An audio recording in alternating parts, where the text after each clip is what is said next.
শাহজালালে third terminal পরিচালনা করবে জাপানি কনসোর্টিয়াম, জানালো বেবিচক। সেপ্টেম্বরে হতে পারে চুক্তি।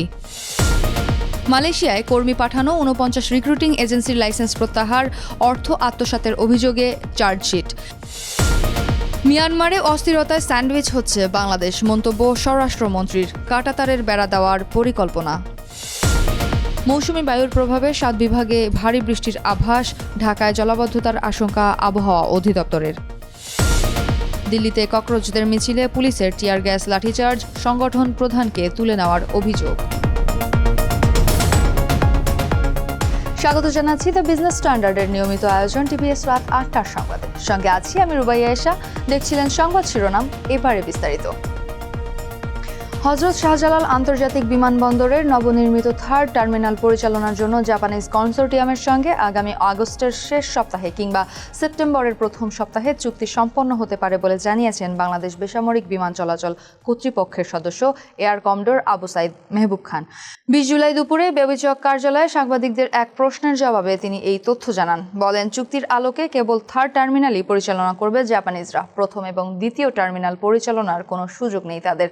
সবকিছু ঠিক থাকলে আগামী ১৬ ডিসেম্বর টার্মিনালটির উদ্বোধন হতে পারে বলেও জানান তিনি। বিগত সময়ে মালয়েশিয়ায় কর্মী পাঠানো ৪৯ রিক্রুটিং এজেন্সির লাইসেন্স প্রত্যাহার করেছে প্রবাসী কল্যাণ ও বৈদেশিক কর্মসংস্থান মন্ত্রণালয়। ১৯ জুলাই এই সংক্রান্ত প্রজ্ঞাপন জারি হলেও পরদিন ২০ জুলাই মন্ত্রণালয়ের সূত্রে জানা যায় এই তথ্য। মন্ত্রণালয়ের সিনিয়র সহকারী সচিব রাশিদা আক্তার এই প্রজ্ঞাপনে সই করেছেন। সূত্র জানায়, মালয়েশিয়ায় সিন্ডিকেট করে লোক পাঠিয়ে অতিরিক্ত অর্থ আত্মসাতের অভিযোগে ১০০ রিক্রুটিং এজেন্সির বিরুদ্ধে মামলা হয়। সেই মামলায় ৪৯ এজেন্সির বিরুদ্ধে আদালতে চার্জশিট দিয়েছেন তদন্ত কর্মকর্তা। তারই পরিপ্রেক্ষিতে এই ৪৯টি লাইসেন্স প্রত্যাহার করেছে মন্ত্রণালয়। মিয়ানমারে চলতে থাকা অস্থিরতার কারণে বাংলাদেশ স্যান্ডউইচ হচ্ছে বলে মন্তব্য করেছেন স্বরাষ্ট্রমন্ত্রী সালাউদ্দিন আহমদ।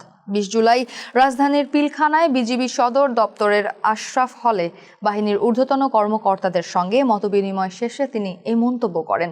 জানান, জাতীয় নিরাপত্তা সুসংহত করা এবং দেশের সীমান্ত সুরক্ষাকে সর্বোচ্চ অগ্রাধিকার দিচ্ছে সরকার। এজন্য মিয়ানমারের সীমান্তের ১০৮ কিলোমিটার এলাকায় কাঁটাতারের বেড়া নির্মাণের প্রাথমিক পরিকল্পনা নেওয়া হয়েছে। সীমান্তে ল্যান্ডমাইনের কারণে ক্ষয়ক্ষতি ঠেকাতে অত্যাধুনিক মাইন শনাক্তকরণ যন্ত্রপাতি বিজিবিকে সরবরাহ করা হয়েছে বলেও জানান স্বরাষ্ট্রমন্ত্রী। সক্রিয় মৌসুমী বায়ুর প্রভাবে ২০ জুলাই দুপুর থেকে পরবর্তী ৪৮ ঘণ্টায় দেশের ৭ বিভাগে কোথাও কোথাও ভারী থেকে অতি ভারী বৃষ্টি হতে পারে বলে জানিয়েছে আবহাওয়া অধিদপ্তর। একই সঙ্গে অতি ভারী বৃষ্টির কারণে ঢাকা মহানগরের কোথাও কোথাও সাময়িক জলাবদ্ধতা সৃষ্টি হতে পারে বলেও সতর্ক করেছে সংস্থাটি। বেলা ১১টায় আবহাওয়া অধিদপ্তরের ঝড় সতর্কীকরণ কেন্দ্র থেকে প্রত্যাশিত সতর্কবার্তায় এ তথ্য জানানো হয়। এতে বলা হয়েছে, সক্রিয় মৌসুমী বায়ুর প্রভাবে দুপুর থেকে পরবর্তী ৪৮ ঘণ্টায় রংপুর, রাজশাহী, ময়মনসিংহ, ঢাকা, খুলনা, বরিশাল ও সিলেট বিভাগের কোথাও কোথাও ভারী থেকে অতি ভারী বৃষ্টি হতে পারে। ভারতের রাজধানী নয়াদিল্লিতে শিক্ষা ব্যবস্থার সংস্কার ও কেন্দ্রীয় শিক্ষামন্ত্রী ধর্মেন্দ্র প্রধানের পদত্যাগের দাবিতে পার্লামেন্ট অভিমুখে বিক্ষোভ মিছিলে টিয়ার গ্যাস ও লাঠিচার্জ করেছে পুলিশ। ২০ জুলাই পার্লামেন্টের বর্ষাকালীন অধিবেশনের প্রথম দিন আয়োজিত এই কর্মসূচিতে কয়েক হাজার শিক্ষার্থী ও তরুণ অংশ নেন বলে জানিয়েছে সংবাদ মাধ্যম দ্য হিন্দু। বিক্ষোভের সময় ককরোচ জনতা পার্টির প্রতিষ্ঠাতা অভিজিৎ দীপকে পুলিশ আটক করেছে বলে দাবি দলটির। এএফপির প্রতিবেদন অনুযায়ী যন্তর মন্তর থেকে পার্লামেন্টের দিকে এগিয়ে যাওয়ার সময় বিক্ষোভকারীদের লক্ষ্য করে টিয়ার গ্যাস নিক্ষেপ করে এবং লাঠিচার্জ করে পুলিশ। নিট পরীক্ষা সহ বিভিন্ন জাতীয় পরীক্ষায় প্রশ্নপত্র ফাঁস, প্রযুক্তিগত ত্রুটি ও অনিয়মের অভিযোগে ধর্মেন্দ্র প্রধানের পদত্যাগ দাবি করছেন বিক্ষোভকারীরা। দর্শক, এই ছিল টিভিএস রাত ৮টার সংবাদে। এতক্ষণ সঙ্গে থাকার জন্য ধন্যবাদ সবাইকে।